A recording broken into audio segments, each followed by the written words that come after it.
శ్లోకం చదివాం, ఒకసారి చదువుదాం. విభూతి యోగం 28వ శ్లోకం. ఆయుధానామహం వజ్రం ధేనూనామస్మి కామధుక్ ప్రజనశ్చాస్మి కందర్పః సర్పాణామస్మి వాసుకిః. ఈ శ్లోకం 1 నిన్న చదువుకున్నాం మనం. దీంట్లో భగవంతుడు తన విభూతుల్ని, అంటే విభూతి అంటే మనం చెప్పుకున్నాం బెస్ట్ ఏదైతే ఉందో పౌరాణికంగా ఉద్భవించినటువంటివి కానీ లేకపోతే ఉత్తమమైనటువంటి ఋషులు కానీ వ్యక్తులు కానీ ఎవరైతే ఉన్నారో వాళ్ళల్లో బెస్ట్ ఎవరైతే ఉన్నారో, వాటిల్లో బెస్ట్ ఎవరైతే ఉన్నారో అది నేను అని రకరకాలుగా పేర్లని చెప్పుకుంటూ వస్తున్నారు. దాంట్లో నిన్న చెప్పినటువంటివి 4. 1 వజ్రాయుధం, వాయుధానామహం వజ్రం, వజ్రాయుధం గురించి చెప్పారు. ఇంద్రుడి దగ్గర ఉండేటటువంటి ఆ వజ్రాయుధం యొక్క ప్రాశస్త్యాన్ని నిన్న మనం తెలుసుకున్నాం. దధీచి మహర్షి యొక్క ఎముకల్లోంచి తయారైనటువంటి ఆయుధం అది. అట్లాగే ధేనునామస్మి కామధుకు, వశిష్ఠుల వారి దగ్గర ఉన్నటువంటి కామధేనువు, అది కూడా నేనే అని చెప్పాడు. ప్రజనశ్చాస్మి కందర్పః, అంటే సంతానాన్ని జనరేట్ చేసేటటువంటి వాళ్ళల్లో కందర్పః, మన్మధుణ్ణి నేను అనేటువంటి విషయాన్ని చెప్పారు. ఎందుకంటే ఈ సృష్టి క్రమం నిరంతరం నడవాలి అంటే ఆ స్త్రీ పురుషుల మధ్యలో ఉండేటటువంటి ఆకర్షణ అనేటువంటిది ఉండాలి. దానివల్ల మాత్రమే సాధ్యమవుతుంది. ఎవరికి వాళ్ళు అంతా సన్యాసుల్లాగా మిగిలిపోయారనుకోండి, కష్టం, సాగదు, ముందుకి ఇది సృష్టి క్రమం సాగదు. అందుకని ఆ కందర్పుడు మన్మధుడు ఎవరైతే ఉన్నారో ఆయన కూడా నేనే అని చెప్పారు. చాలా సుందరాకారం అంటండి ఆయనది, చాలా అద్భుతమైనటువంటి, చాలా అందంగా ఉంటాడట మన్మధుడు. అందుకని ఎవరన్నా అందంగా ఉంటే మన్మధుడితో పోలుస్తారనమాట. మగవాళ్ళల్లో అందంగా ఉంటే మన్మధుడిలాగా ఉన్నాడండి అంటారు. ఓ సర్పాణామస్మి వాసుకి, ఓ ఏ వాసుకి సర్పం అయితే క్షీరసాగర మదన సమయంలో ఆ మందర పర్వతాన్ని చుట్టుకుని కవ్వంలాగా చేసుకుని చిలకడానికి ఉపయోగించినటువంటి వాసుకి ఎవరైతే ఉన్నారో అది కూడా నేనే అని చెప్పారు. తర్వాత శ్లోకాల్ని కంటిన్యూ చేద్దాం. 29వ శ్లోకం చదువుదాం. అనంతశ్చాస్మి నాగానాం వరుణో యాదసామహం పితॄణామర్యమా చాస్మి యమః సంయమతామహం అనంతశ్చాస్మి నాగానాం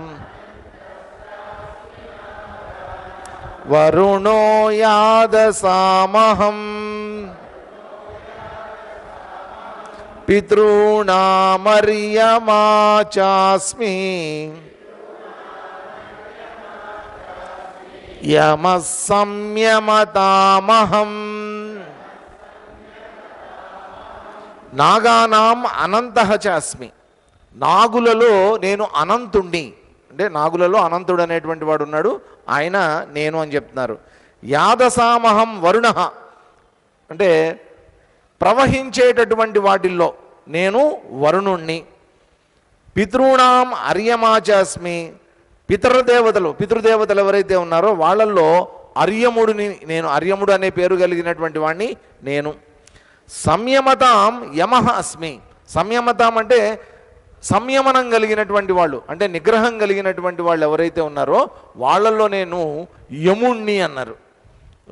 యముడు మనకి తెలుసు కదా, యముడు కూడా చాలా శ్రేష్టమైనటువంటి ఒక దేవత. మనకి మామూలుగా యముడు అనేసరికి ఏదో మరణానికి ప్రతీకగా మనం భావించి కొంచెం భయపడతాం. యముడు అనగానే అమ్మో యముడు, యమదూతలు వస్తున్నారు, ఇట్లా ఏదో మనం భయపడతాం.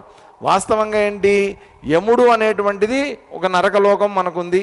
ఆ లోకానికి అక్కడికి ఎవరైతే ఎక్కువగా పాపాలు అవి చేసినటువంటి వాళ్ళు ఎవరైతే ఉన్నారో ముందు అక్కడికి తీసుకెళ్ళడం జరుగుతుంది.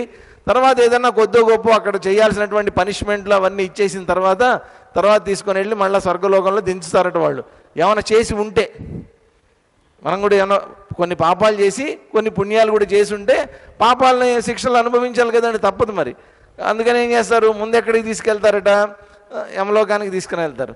అది తేజోమయాన స్వామీజీ ఒకసారి ఒక జోక్ చెప్పారనమాట. ఏంటంటే ఒకడు మామూలుగానే వాడు పెద్ద తప్పులు చేసినటువంటి వాడే జీవితంలో, వాడిని తీసుకెళ్తుంటే అక్కడ ఒక పెద్ద అంతా ఒక చోట ఒక పెద్ద ఎగ్జిబిషన్ లాగా ఉందట, బాగా లైటింగ్ అంతా పెట్టి అందరూ డ్యాన్సులు చేస్తున్నారట, బాగా అందరూ శుభ్రంగా ఎంజాయ్ చేస్తున్నారట. అక్కడ ఎంజాయ్ చేస్తుంటే వీడిని తీసుకెళ్తుంటే అది చూపించారు తోవలో. అది చూపిస్తే ఇదేంటి అని అడిగాడు. ఇదేంటి అని అడిగితే ఇది యమలోకం అన్నాను. ఇది యమలోకం అన్నాను. అవునా, యమలోకమా, యమలోకం ఇట్లా ఉంటుందా అన్న. సరే అని చెప్పి, లేదు నేను ఇక్కడే ఉంటాను అన్నాడండి. కాదు నువ్వు స్వర్గం దాకా రావాలి, నీకు కొంచెం పుణ్యం ఉంది, ముందు అది కంప్లీట్ చేసేస్తాము అంటే అక్కడికి తీసుకెళ్ళారట. తీసుకెళ్ళిన తర్వాత ఆ స్వర్గలోకాన్ని చూశాడు ఆయన. అంత సైలెంట్గా ఉందట, అంత సైలెంట్గా, ఎవరి పనుల్లో వాళ్ళు చేసుకుంటున్నారు, ఎవరెవరు వాళ్ళు దేవతలు వాళ్ళు చక్కగా అంతా ఉన్నారు. అంత సైలెంట్గా, ఏం పెద్దగా ఏమి ఆకర్షణ ఏం కనిపించలేదట ఆయనకి. ఈయన అన్నాడట, నాకు వద్దు, నాకు ఈ స్వర్గం వద్దు, నన్ను తీసుకొని వెళ్ళి యమలోకంలోనే దించండి, అక్కడే దించండి అన్నాడట. ఎందుకని ఇందాక చూసి వచ్చాడు కదా, అక్కడ అంతా గోలగోలగా ఉందని, బాగా ఎంజాయ్ చేయడానికి బాగుంది, నన్ను అక్కడే దించండి అన్నాడట. సరే అని చెప్పి మళ్ళీ వాడిని తీసుకొని వచ్చారు. తీసుకొస్తే ఈసారి యమలోకం అట్లా లేదట.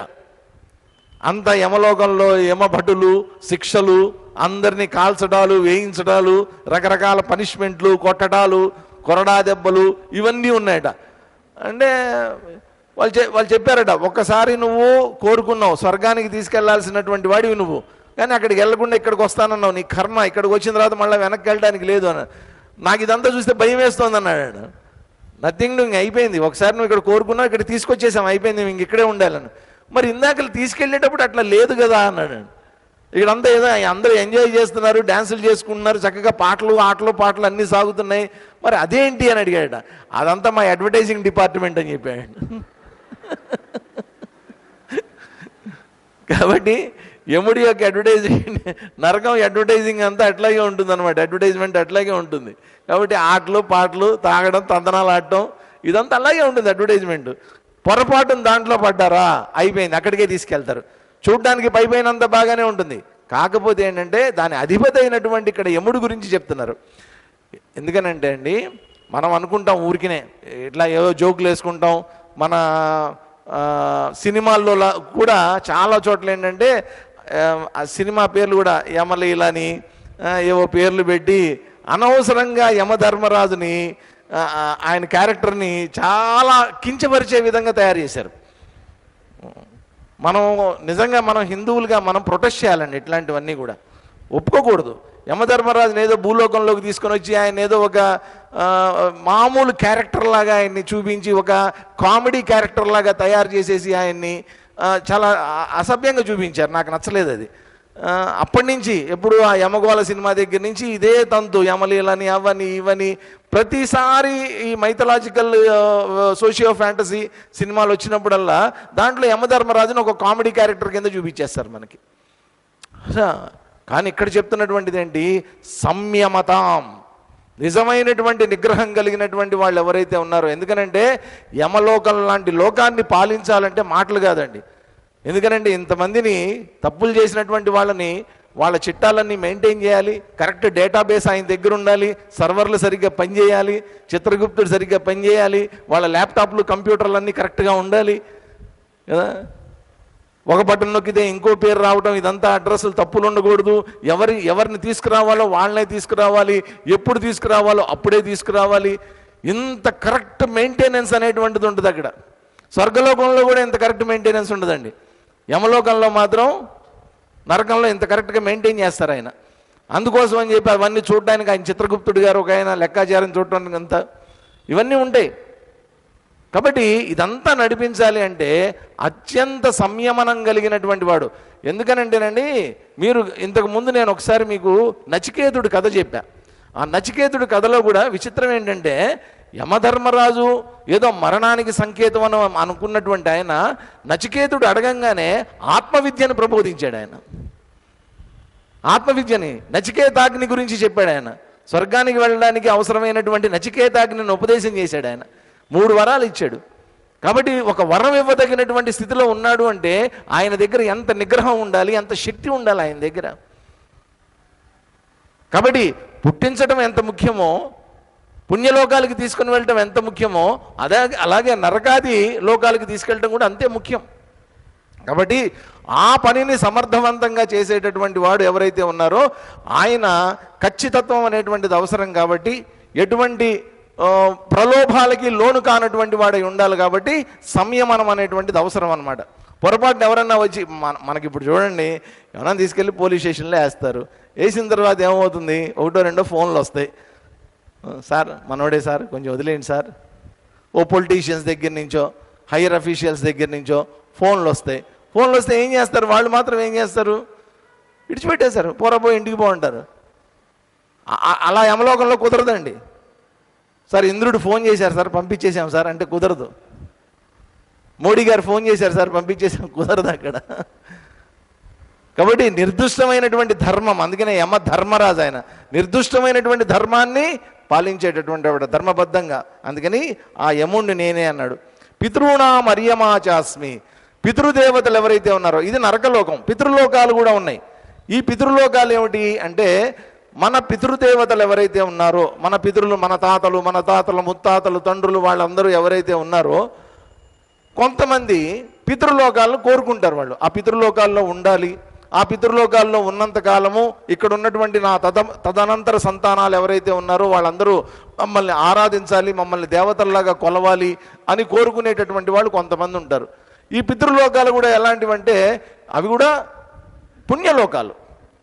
పితృలోకంకి వెళ్ళటం అంటే మాటలు కాదండి, పుణ్యాన్ని సంపాదించినటువంటి వాళ్ళే పితృలోకానికి వెళ్తారు.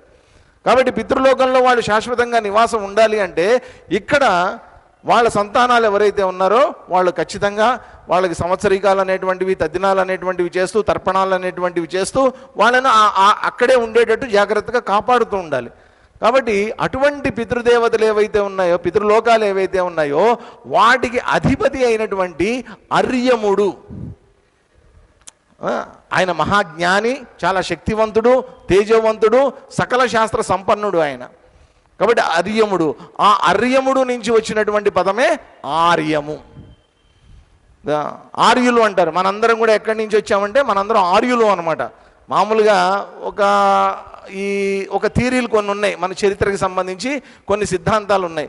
ఇప్పుడు మనం భారతదేశంలో ఉన్నటువంటి వాళ్ళందరూ ఎవరు అంటే వీళ్ళు ఆర్యులు, ద్రవిడులు అని చెప్పి 2 వర్గాలుగా మనం విభజించారు. సౌత్ ఇండియాలో ఉండేటటువంటి వాళ్ళు ద్రవిడ వర్గము, నార్త్ ఇండియా వాళ్ళంతా కూడా ఆర్యులు, ఇటువంటి విభజన అంతా జరిగింది.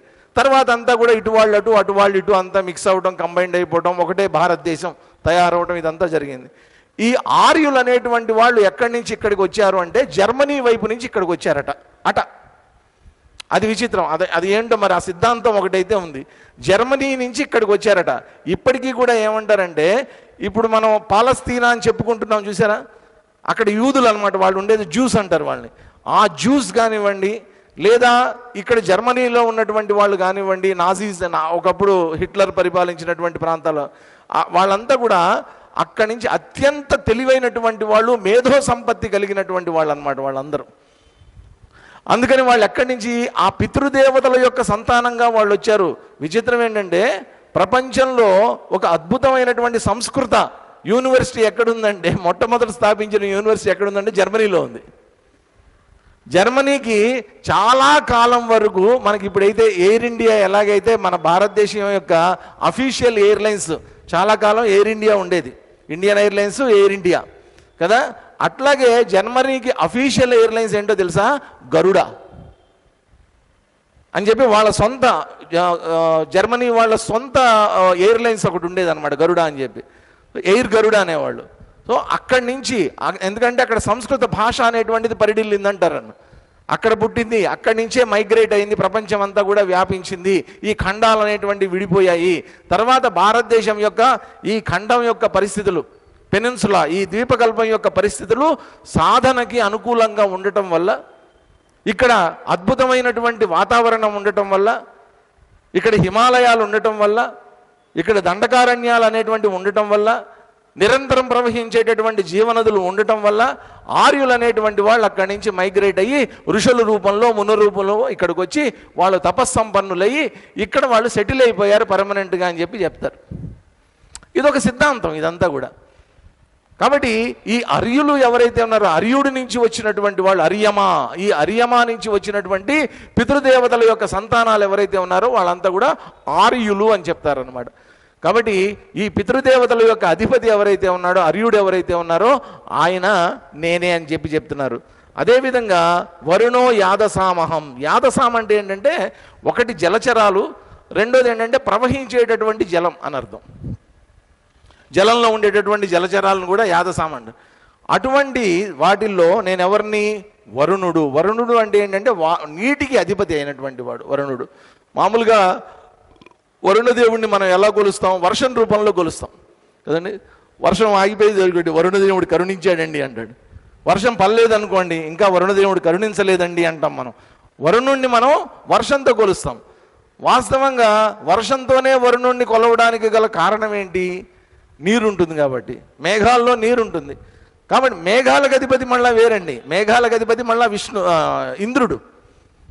కానీ వరుణుడు ఎవరైతే ఉన్నారో నీటికి, జలానికి అధిపతి అయినటువంటి వాడు. అందుకని వరుణానువాకాలు, వరుణయోగము, వరుణ హోమాలు ఇవన్నీ ఏంటంటే వర్షం కోసం చేసేటటువంటి వాటిల్లో వరుణుణ్ణి ఆరాధిస్తారనమాట. అందుకోసం అని చెప్పి ఆ నీటిని ఇచ్చేటటువంటి, ఎందుకనంటే ఒక్కసారి గమనించండి, నీరు అనేటువంటిది ఎక్కడైతే ఉంటుందో అక్కడ పంటలు పండుతాయి. ఎక్కడైతే పంటలు పండుతాయో అక్కడంతా కూడా చక్కటి వ్యవస్థ ఏర్పడుతుంది. అక్కడ ఆ పంటలు చక్కగా తిన్నటువంటి వాళ్ళలో మంచి మేధస్సు అనేటువంటిది ఉంటుంది. ఆ మేధస్సు కలిగినటువంటి వాళ్ళందరూ కూడా ఒక ప్రాంతంలో ఉండటం వల్ల అక్కడ ఒక మంచి సంస్కృతి అనేటువంటిది జనరేట్ అవుతుందండి. మీరు ఎప్పుడైనా చూడండి, వాటర్ బాడీస్ ఉన్నటువంటి చోట, వాటర్ ఫ్రంట్స్ ఉన్నటువంటి చోట, నీరు ఎక్కడైతే ఎక్కువగా ప్రవహిస్తూ ఉండేటటువంటి నదులు, ఆ నదుల పక్కన ఉన్నటువంటి ప్రాంతాలు ఏవైతే ఉన్నాయో నదీ పరివాహక ప్రాంతాలు అంటారు. ఆ నదీ పరివాహక ప్రాంతాల్లో ఆవిర్భవించినటువంటి సంస్కృతులు ఏవైతే ఉన్నాయో చాలా ఉత్తమమైనటువంటి సంస్కృతులు అవన్నీ కూడా. ఎందుకని? అక్కడ నిరంతరం జలం అనేటువంటిది అవసరం. జలం అనేటువంటిది జీవానికి సంబంధించినటువంటిది. మనం మామూలుగా ఒక జలాన్ని తీసుకున్నాం అనుకోండి, వాటర్ అనగానే సైంటిఫిక్గా మనం చెప్పాలంటే ఉన్న H2O అని పేరు పెట్టి వదిలేస్తాం. కానీ జలం అనేటువంటిది లేకపోతే మన జీవనం అనేటువంటిదే లేదు. ఒకరోజు నీళ్లు తాగకుండా ఉండగలగండి చూద్దాం. డీహైడ్రేట్ అయిపోతుంది బాడీ డీహైడ్రేట్ అయిపోతుందంటే కుప్పకూలిపోతాం మనం. సన్స్ట్రోక్లు అవి వచ్చి కుప్పకూలిపోతాం మనం. తర్వాత తీసుకొని వెళ్ళి సెలైన్లు పెట్టాలి మనకి. కాబట్టి వాటర్ అనేటువంటిది, నీరు అనేటువంటిది అంత అవసరం. రెండోది ఏంటి? అది ప్రవహించాలి ఖచ్చితంగా. ఏదో ఒకవైపు ప్రవహించాలి. ప్రవహించనటువంటిది ఏదైతే ఉందో ఆ నీరు ఎప్పుడు కూడా శుద్ధంగా ఉండదండి. ప్రవహించినటువంటిది శుద్ధంగా ఉండకపోవడం అంటే దాంట్లో అనేక రకాలైనటువంటి లవణాలు, మినరల్స్ ఇవన్నీ మిక్స్ అయిపోయి ఉంటాయి అన్నమాట. అవి మనకి పెద్దగా పనికిరావు అవన్నీ కూడా. కానీ ప్రవహించేటటువంటి నీరు ఏదైతే ఉందో అది చాలా అవసరం మనకి. ఎందుకంటే అది స్వచ్ఛంగా పైన వర్షం నుంచి వచ్చేటటువంటి నీరు, అది కిందకి ప్రవహిస్తుంది, పైనుంచి కిందకి పడుతుంది, కింద పడిన తర్వాత కూడా ప్రవహించడం మొదలు పెడుతుంది. అది శుద్ధమైనటువంటి జలం. అది మన ప్రాణశక్తిగా ఉపయోగపడుతుంది, మన సంస్కృతిని అభివృద్ధి చేస్తుంది, మానవాళి యొక్క జీవనాడిగా మారుతుంది. అందుకనే మనం ఇప్పుడు డ్యాములు కట్టుకుంటున్నాం. ఈ పోలవరం అని, అదని, ఇదని రకరకాల డ్యాములు మొదటి నుంచి, ఈ శ్రీశైలము, నాగార్జున సాగరు, ఇంకా పక్కకి వెళ్తే బాక్రా నంగల్ అని, అవన్నీ చక్కగా ఇవన్నీ ఎందుకు కట్టారు? వాటర్ అనేటువంటి దాని యొక్క ఆవశ్యకత. పంట పండాలి, మనిషి తాగడానికి అవసరం, మన జీవనం అన్నిటికీ. అందుకని వరుణుడి యొక్క ప్రాధాన్యత.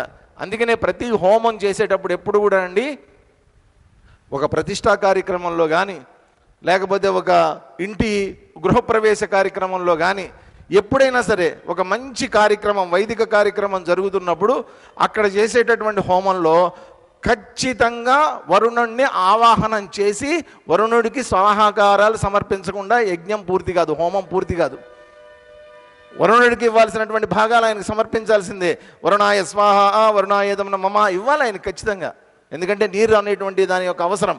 అందుకని వరుణం యాదసామహం వరుణ చెప్పారు. అనంతశ్చాస్మి నాగానాం. నాగులు వీళ్ళు ఎవరంటే వాస్తవంగా వీళ్ళు కూడా మనం ఇంతకుముందు చెప్పుకున్నాం చూసారా, యక్ష కిన్నెర కింపురుష గంధర్వ ఈ ఈ ఈ రకాలైనటువంటి వీళ్ళు ఎవరైతే ఉన్నారో, జాతులు ఎవరైతే ఉన్నారో వాళ్ళ కిందకే వస్తారు ఈ నాగదేవతలు కూడా. మామూలుగా మనకి నాగులు అనగానే ఏంటి, ఇప్పుడున్నటువంటి నాగులు ఎవరైతే ఉన్నారో వీళ్ళంతా నాగుపాములు అంటాం మనం. మామూలుగా నాగుపాములు, తాచుపాములు అంటాం. కొంతమంది ఏం చెప్తారంటే మామూలుగా తొండ ముదిరితే ఊసరి వెళ్ళి అంటారు, ఒక సామెత. తొండ ముదిరితే ఊసరి వెళ్ళి అవుతుంది అంటారు. తొండ మామూలుగా ముందు తొండగానే ఉంటుంది అది, కానీ అది ముదిరింది అనుకోండి, బాగా వయసు పైబడింది అనుకోండి, దానికి ఊసరి వెళ్ళి లక్షణాలు వస్తాయి, అంటే రంగులు మార్చుకునే లక్షణాలు వస్తాయి. ఎవడన్నా మాటి మాటికి మనసు మార్చుకునేటటువంటి వాడు, చెప్పిన మాట మీద నిలబడినటువంటి వాడిని మనం ఊసరి వెళ్ళిగాడరా అంటాం మనం. అంటే ముదిరిపోయినటువంటి తొండగాడు అనమాట వాడు. ఇక్కడ కూడా ఏంటంటే మామూలుగా మనకి కనిపించేటటువంటి పాముల్లో బాగా విషపూరితంగా ఉండి పడగ విప్పగలిగినటువంటి పాములు, అంటే పడగ విప్పగలిగినటువంటి పాములు ఏవైతే ఉన్నాయో వాటిని మనం నాగుపాము అనేస్తాం డైరెక్ట్గా. కానీ వాటిని ఏమంటారంటే మన భాషలో, మన తెలుగు భాషలో మనం త్రాచుపాములు అంటాం. ఈ త్రాచుపాము అనేటువంటిది ఏదైతే ఉందో ఇది కూడా బాగా వయసు పైబడి 12 సంవత్సరాలు దాటిన తర్వాతట అన్నీ బతకబట. 12 సంవత్సరాల దాకా ఏవి బతకబట త్రాచుపాములు.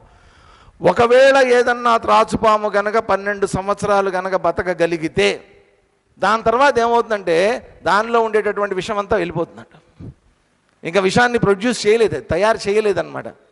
అప్పుడట ఆ త్రాచుపాము చాలా స్వాంతమైనటువంటి జీవితం, చాలా చక్కటి జీవితాన్ని జీవిస్తుందట.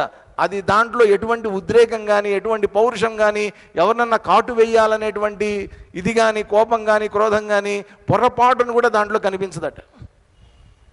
ఎక్కడో బతుకుతూ ఉంటాయి, వాటి ఆహారాన్ని సంపాదించుకుంటూ ఉంటాయి, ఏదో ఒక రకంగా ఎవరికి కనిపించకుండా బతుకుతూ ఉంటాయట. వాటిని నాగులు అంటారట.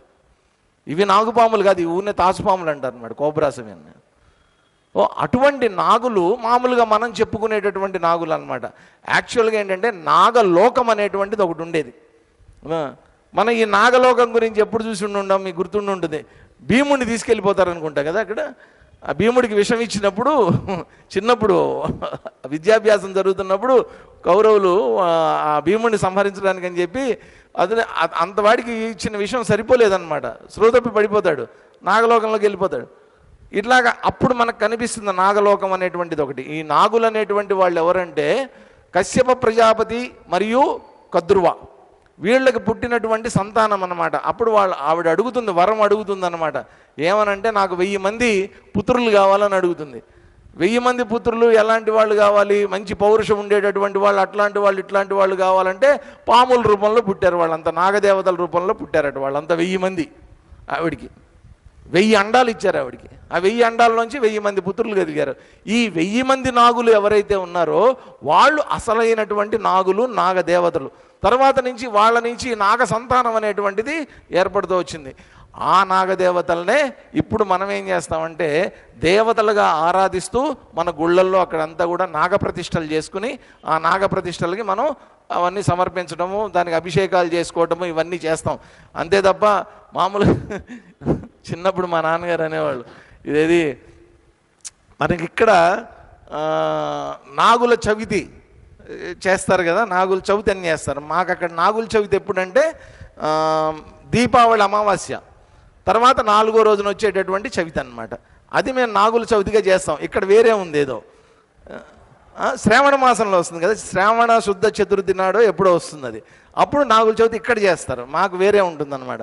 అప్పుడు మేమేం చేసేవాళ్ళం అంటే చిన్నప్పుడు ఎట్లాగో శివరాత్రి దీనికి దీపావళికి టపాసులన్నీ కొంటాం కదా, ఆ కొన్నవన్నీ ఎత్తిపెట్టేవాళ్ళం. పెట్టిన తర్వాత ఆ పుట్ట దగ్గర పాలు పోయడానికి వెళ్ళాలన్నమాట. ఫ్యామిలీ అంతా అన్నీ పట్టుకొని వెళ్తారు. ఆ పుట్టలో పాలు పోసేటప్పుడు ఏం చేస్తారంటే అక్కడ టపాసులు వెలిగిస్తారు, 1 2. మా నాన్నగారు జోక్ చేశారు, అదే అక్కడికి వెళ్ళి టపాసులు వెలిగించారు, అక్కడ పాము కానీ బయటకు వచ్చిందనుకో పరిగెట్టాలి మళ్ళీ అనేవారు. ఎందుకంటే అక్కడికి వెళ్ళి ఏం చేయాలో తెలీదు. పాలు పోస్తారు. పాలు ఎందుకు పోస్తారు ఎవరికైనా తెలుసా అండి? పుట్టలో పాలు పోస్తారు చాలామంది. విచిత్రం ఏంటంటే పాములు పాలు తాగవు. పాములు పాలు తాగవు. మీరు సీసా పెట్టిన ఇంజక్షన్ చేసినవి తాగవు అవి. కానీ పాముల పుట్టలో పాలు పోయమంటారు. ఎందుకు పోయమంటారు ఎవరికైనా తెలుసా? యాక్చువల్గా పాములు ఏం చేస్తాయంటే ఆ పుట్టల్లో ఉంటాయి. ఆ పుట్టలు ఎవరు పెడతారు? అవన్నీ చెదల పుట్టలు, చీమల పుట్టలు అవన్నీ కదా. వాటికి కనుక ఆహారాన్ని కనుక మనం వేయగలిగితే ఆ పుట్టలు అభివృద్ధి చెందుతాయి. ఆ పుట్టలు ఏం చేస్తాయి? నాగుపాములకి ఆవాసంగా ఉంటాయన్న ఉద్దేశంతో పాలు వేయమంటారు అక్కడ. అంతే తప్ప మనం పోసేటటువంటి పాలు నాగుపాములు తీసుకుంటాయని మాత్రం కాదండి. పొర్రపాటును కూడా తీసుకోవి, ఇంపాసిబుల్, అవి తీసుకో. అందుకోసం అని చెప్పి ఆ పాములకి మనం ఒక ఆవాసం కల్పించినటువంటి వాళ్ళం అవుతాము. ఆ పుట్టలు అభివృద్ధి చెందాలి. అందుకనే ఆ పుట్టలు ఉన్నటువంటి ప్రాంతాన్ని చాలా పవిత్రంగా మనం పూజిస్తాం. ఆ పుట్టలో పాలు పోయటం ఇవన్నీ చేసి దానికి అంతా ఏవో ఇంకా దానికి దారాలు కట్టడం ఏవేవో చేస్తారనమాట. ఇదంతా ఒక రకంగా ఏంటంటే మన భక్తి పారవస్యంలో ఏం చేస్తామంటే వీటిని డిస్టర్బ్ చేస్తాం మనం. అనవసరంగా అక్కడి నుంచి వీళ్ళందరూ భక్తి చూసి పారిపోతాయి. ఏమన్నా దీపాలు వెలిగించి నూనె పోసి అక్కడంతా చూస్తే ఒకవేళ 1 పాములు ఏమన్నా ఉన్నా కానీ నాగులు పాపం పారిపోతాయి అక్కడి నుంచి. ఇది ఎక్కడ గోలరా బాబు అనుకుని. చేయాల్సింది ఎంతవరకు చేయాలో అంతవరకే చేయాలండి. ఎందుకని? ఆ నాగులు ఎవరైతే ఉన్నారో, ఇప్పుడు మనం చెప్పుకున్నటువంటి నాగులు కాదు ఇవి. నాగ దేవతలు ఎవరైతే ఉన్నారో, ఆ కదురువకి జన్మించినటువంటి 1000 మంది నాగులు ఎవరైతే ఉన్నారో వాళ్ళు అసలైనటువంటి నాగులు. వాళ్ళకి భూమి యొక్క అంతర్భాగంలో వాళ్ళ యొక్క లోకాలు కూడా ఉండేవి, పెద్ద పెద్ద నాగులు ఉండేవి అని చెప్పని అంటారనమాట. కాబట్టి ఆ నాగులలో అనంత అనేటువంటి పేరు, అనంతశ్చాస్మి. మీరు అనంతనాగ్ పేరు విన్నారా? అనంతనాగ్ ఎక్కడుంది చెప్పండి? అనంతనాగ్ కాశ్మీర్లో ఉంటుంది. అక్కడే ఇంకొక ప్లేస్ కూడా ఉంది, శేషనాగ్ అంటారు. ఇవి ఎక్కడొస్తాయంటే మనకి అమర్నాథ్ వెళ్ళేటప్పుడు 2 మార్గాలు ఉన్నాయి అమర్నాథ్ వెళ్ళడానికి. ఒకటి బాల్తాల్, అంటే శ్రీనగర్కి వెళ్ళి శ్రీనగర్ నుంచి 90 కిలోమీటర్లు బాల్తాల్ వెళ్తే అక్కడి నుంచి 18 కిలోమీటర్లు ట్రెక్ ఉంటుందన్నమాట. అది చాలా కష్టంగా ఉంటుంది, చాలా కష్టం. ఆ బాల్తాల్ మార్గంలో ప్రతి సంవత్సరము గవర్నమెంట్ చెప్పినటువంటి విషయం ఏంటంటే ప్రతి సంవత్సరము హార్ట్ అటాక్ వచ్చి కనీసం 400 మంది చచ్చిపోతారు అక్కడ. కనీసం 400 మంది ఊపిరాడక హార్ట్ అటాక్లు వచ్చి బాల్తాల్ మార్గంలో చచ్చిపోతారు. బయటికి చెప్పరు ఇవన్నీ, గవర్నమెంట్ కూడా చెప్పదు, జమ్మూ అండ్ కాశ్మీర్ గవర్నమెంట్ చెప్పదు. ఎందుకంటే అక్కడ కష్టం కూడా, ఆక్సిజన్ అందదు, చాలా ఇబ్బందికరంగా ఉంటుంది. కానీ ఇటుపక్క నుంచి వెళ్ళేటప్పుడు, జమ్మూ వైపు నుంచి వెళ్ళేటప్పుడు ఏమవుతుందంటే పహల్గామ్ నుంచి వెళ్తారనమాట. ఆ పహల్గామ్ నుంచి వెళ్ళేటప్పుడు 45 కిలోమీటర్ల ట్రెక్ ఉంటుంది. కాకపోతే ఆ 45 కిలోమీటర్ల ట్రెక్ ఏంటంటే 3 రోజులు పడుతుందన్నమాట. ఈ 3 రోజుల దాంట్లో కూడా ఈ అనంతనాగ్ అనేటువంటిది, శేషనాగ్ అనేటువంటివి ఇవన్నీ వస్తాయన్నమాట అక్కడ. కాబట్టి దానికి ఒక ప్రదేశం అనేటువంటిది, అక్కడ ఈ నాగలోకం ఉంది అని చెప్తారు. ఈ అనంతనాగ్ అనేటువంటి చోట ఈ అనంతుడు అనేటువంటి నాగదేవత అక్కడ ఉండేవారు, అక్కడ నాగలోకం ఉంది అనేటువంటిది చెప్తారు ఇప్పటికీ కూడా.